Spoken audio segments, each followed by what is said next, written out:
Assalamualaikum warahmatullahi wabarakatuh.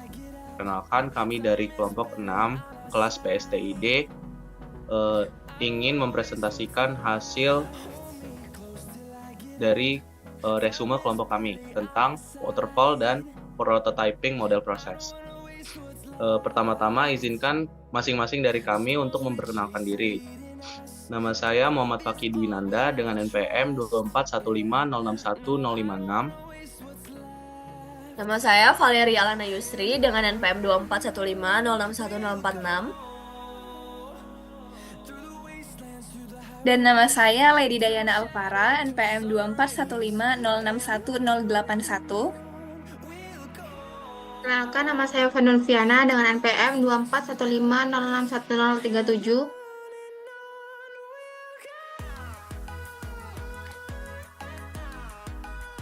Baik, untuk materi pertama yaitu tentang latar belakang dari waterfall model akan disampaikan oleh Valeri. Untuk Valeri dipersilakan.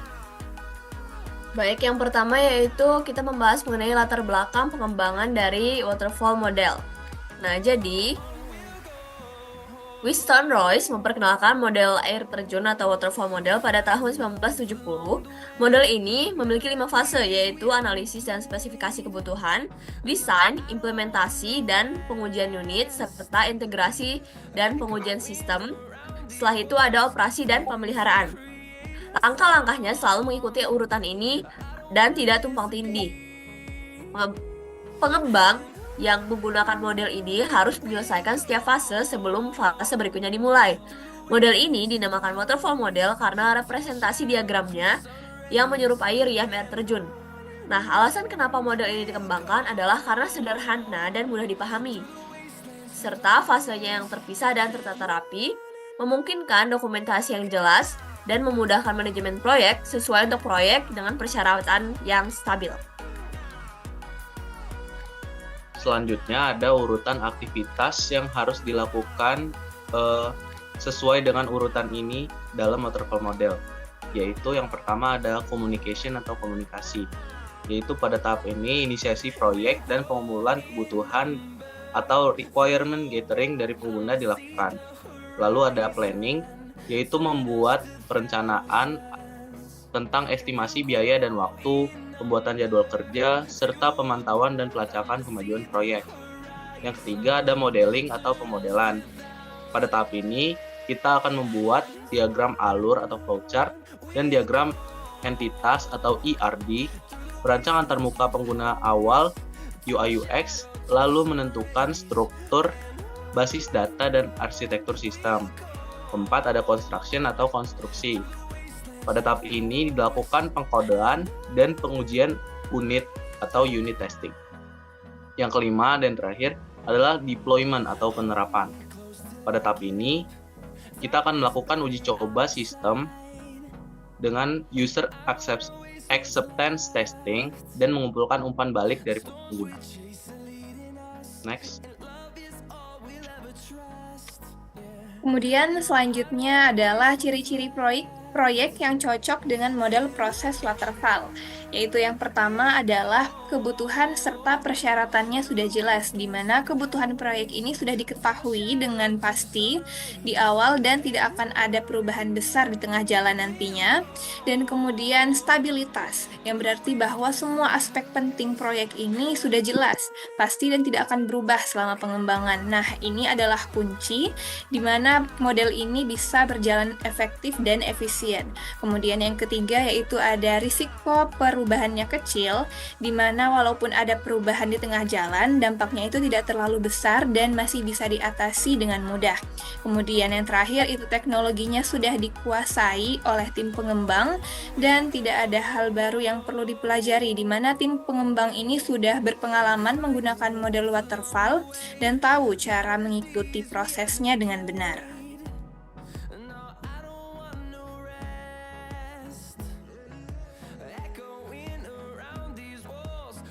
Baik, selanjutnya adalah ciri khas model proses.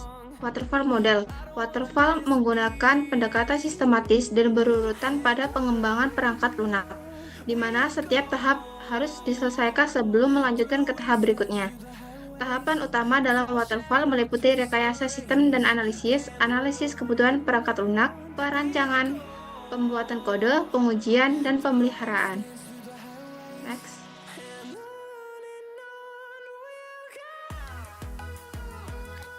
Selanjutnya adalah kekurangan dan kelebihan waterfall model. Yang pertama adalah kelebihan.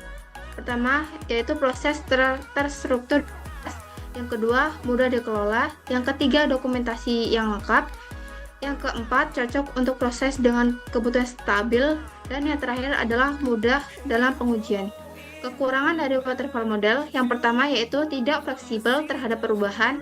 Yang kedua adalah waktu pengembangan lama. Yang ketiga, tidak melibatkan pengguna secara langsung, dan yang terakhir adalah beresiko jika ada kesalahan di awal. Nah, selanjutnya kita membahas untuk mode proses yang kedua yaitu prototyping model. Nah, mode prototyping ini dikembangkan untuk mengatasi keterbatasan model waterfall yang sulit mengakomodasi perubahan kebutuhan pengguna. Diperkenalkan pada awal tahun 1980-an, model ini memungkinkan pengembangan perangkat lunak secara iteratif dengan umpan balik cepat dari pengguna. Barry Boehm adalah tokoh kunci dalam pengembangan prototyping ini, terutama melalui spiral model yang diperkenalkan pada tahun 1981. Ia menggabungkan ide prototyping dengan pendekatan berbasis resiko. Model ini memungkinkan perangkat lunak disesuaikan lebih baik dengan kebutuhan pengguna. Selanjutnya adalah urutan aktivitas yang harus dilakukan dalam prototyping model.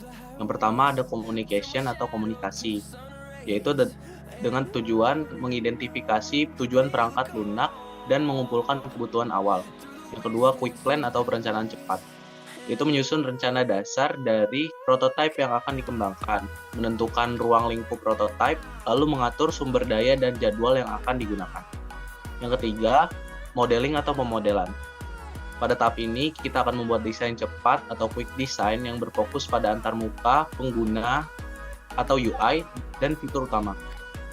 Keempat ada construction of prototype atau pembuatan prototype, yaitu membangun prototipe awal yang dapat diuji oleh pengguna dan mengimplementasikan fitur utama.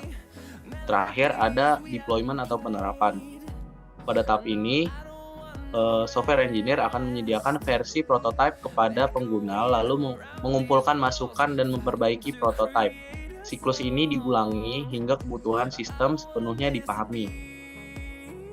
Next.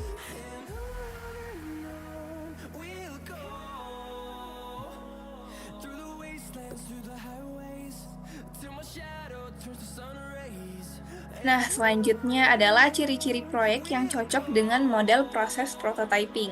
Yang pertama itu adalah kebutuhannya belum jelas atau mungkin berubah, di mana di sini kita belum tahu pasti apa yang diinginkan oleh pengguna ataupun kebutuhannya itu bisa berubah seiring berjalannya waktu. Kemudian yang kedua itu adalah perlu interaksi intensif dengan pengguna, karena di sini kita ingin pengguna terlibat aktif dalam memberikan masukan dan mencoba versi awal dari perangkat lunak yang kita buat. Kemudian yang ketiga itu ada fokus pada desain antarmuka pengguna dan perlunya uji coba berulang kali. Dan yang terakhir yaitu pengurangan risiko dan eksplorasi desain adalah prioritas. Di mana dengan membuat prototipe, kita bisa menemukan masalah lebih awal dan memperbaikinya sebelum membuat sistem yang benar. Nah, proyek ini perlu inovatif yang menggunakan teknologi baru ataupun konsep eksperimental, di mana prototyping ini memungkinkan eksplorasi ide sebelum implementasi dengan penuh. Next. Baik, selanjutnya adalah ciri khas model proses. Prototyping model. Prototyping merupakan proses yang digunakan untuk membantu pengembangan perangkat lunak dalam membentuk model perangkat lunak. Model ini memungkinkan pengguna mengetahui seperti apa tahapan sistem yang dibuat sehingga sistem dapat mampu beroperasi secara baik. Ada 4 metodologi utama dalam prototyping, yaitu ilustratif, simulatif,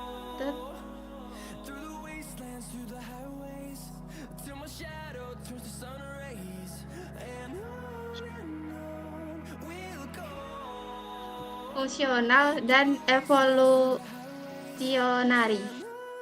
Next. Selanjutnya adalah kekurangan dan kelebihan prototyping model. Kelebihan dari prototyping model yaitu yang pertama, interaksi langsung dengan pengguna, yang kedua, fleksibel dan mudah disesuaikan, yang ketiga adalah mengurangi resiko kesalahan, yang keempat adalah membantu menentukan kebutuhan yang tidak jelas, dan yang terakhir adalah percepatan pengembangan. Kekurangan dari prototyping model yang pertama yaitu dokumentasi kurang lengkap, yang kedua memerlukan banyak interaksi dengan pengguna, yang ketiga meningkatkan biaya pengembangan, yang keempat prototype bisa berbeda dengan produk akhir, dan yang terakhir adalah tidak cocok untuk sistem yang kompleks dan besar.